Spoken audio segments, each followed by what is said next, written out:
Welcome. I'm Kinetic Symphony. I hunt down and report on weird and true mysterious stories, from glitches to the paranormal.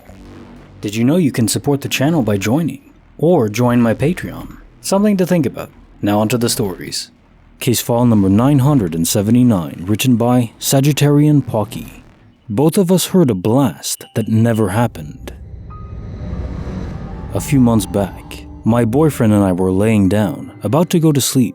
It was extremely quiet, and all of a sudden we saw a bright flash of white light and heard a loud boom that originated inside the room. We both jumped up and turned on a light. We were positive it came from the exact center of the bedroom, but the center of the room was completely empty. There was nothing there, no table, no items, no lights, nothing. The furniture's against the walls. The room doesn't have a window either. The light came from inside the room, even though no lights were on to begin with. To this day, we still try to theorize what it was. Did a water bottle pop back into shape? No, we drink water from glass cups. Did the cat do something? No, he didn't have a cat when this happened. Was it a thunderstorm? No, the weather was clear. Was it a power outage? Nope, power was on obviously. We turned on a light. Was it a phone? No, they were under the blankets. It never happened again, but it still weirds us out. Where did it come from? What was it? Case notes for file 979. We both heard a blast that never happened. So this actually sounds very similar to exploding head syndrome, a well-documented medical condition. Now, of course, if two people experience it at the same time, it doesn't seem likely to be that because it's extremely rare to begin with, and then two people having it and also experiencing it at the same time? Unless a syndrome isn't psychological and is actually triggered by some sort of physical effect in the world, maybe there's that. The other possibility is I'm reminded of that story where someone was thinking of a Rihanna song and some other person that was just walking up to them had that imprinted into their mind and they said umbrella instead of the jumping rope that they were looking for. So maybe one of you had the original exploding head syndrome effect where they heard this sound, this explosion from the room, and because of proximity, it imprinted on your partner. I don't know who had the original sound, but then both of you heard it because you were near each other and basically spiritually Wi-Fi connected between both of your minds. The other possibility I can think of is ball lightning. There have been plenty of accounts where it simply fades away, but others where it interacts with other electronics and creates a spark or a burst of energy, and you describe a bright light. So those would be my guesses. Ball lightning, exploding head syndrome, connection.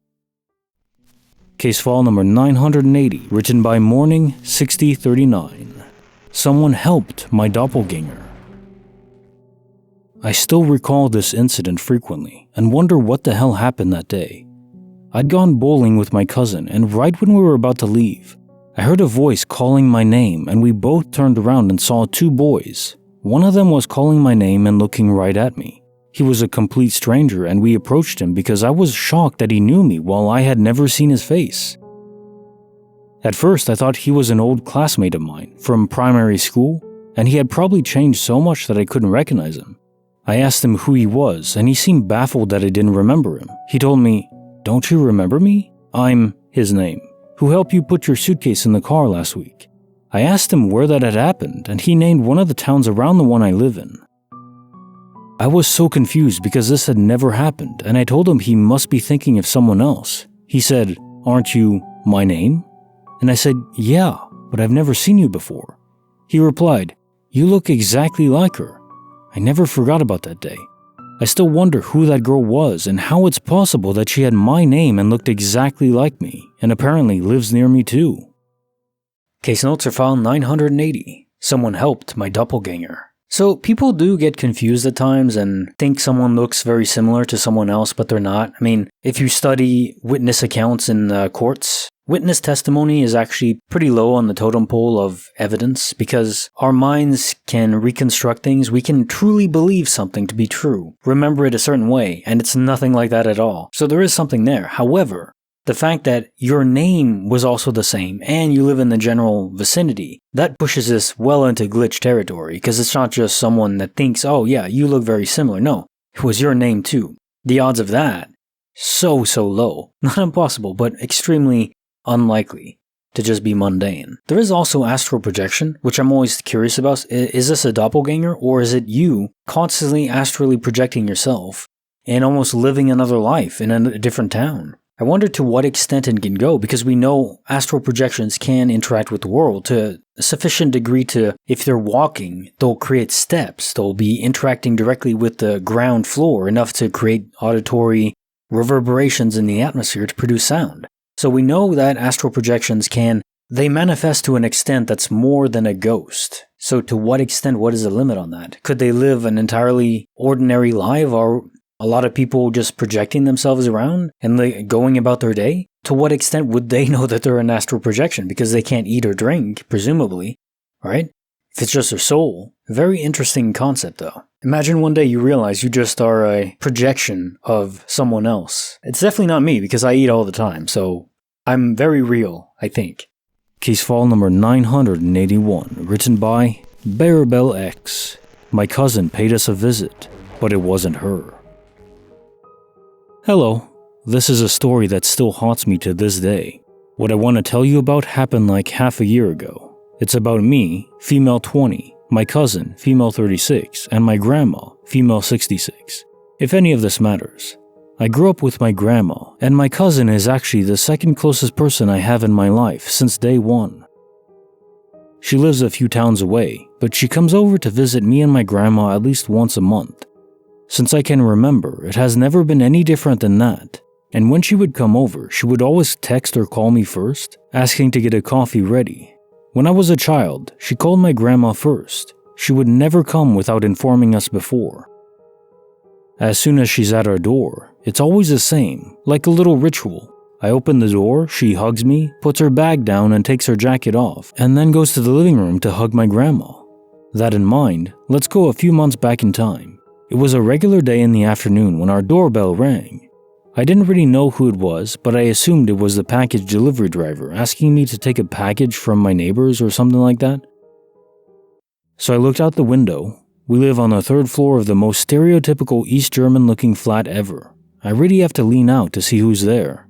And I saw that it was my cousin.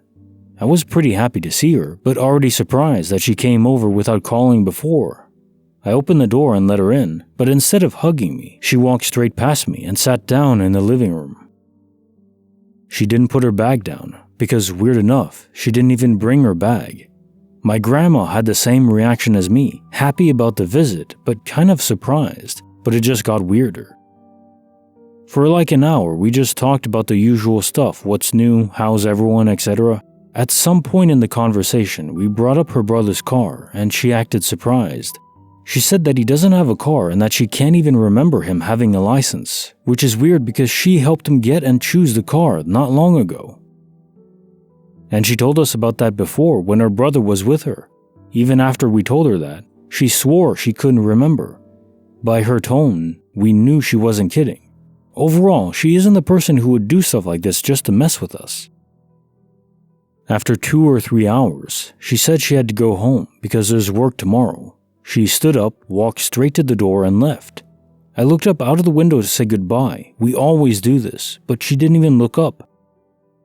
My grandma and I both agreed that this was the strangest visit ever, and that we were going to ask her about it the next time she comes over.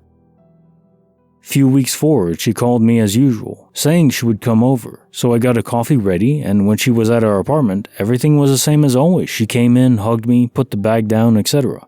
As soon as she sat down, we agreed to ask her about the last time, and she knew nothing. Like that didn't even happen in her memory. When we asked when she was here the last time, she said a month ago, but that weird visit was like 2 weeks ago.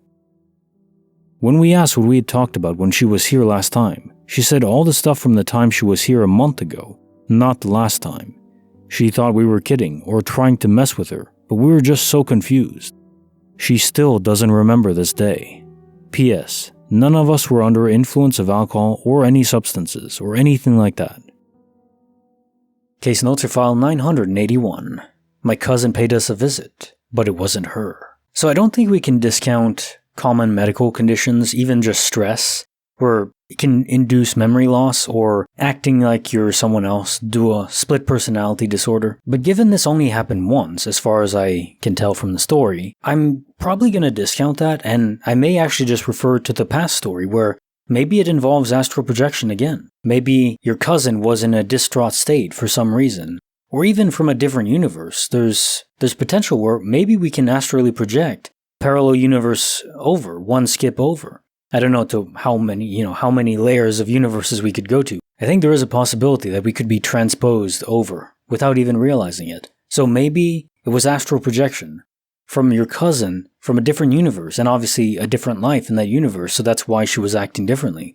In that universe, maybe she doesn't have some ritual routine as she comes and goes, call ahead, get the coffee, hug you. So maybe that routine doesn't exist there, and that's why she was behaving differently. Different life entirely. I think it fits pretty well, because our soul is not tethered to one universe. That's very clear with quantum immortality. I wonder to what extent it goes.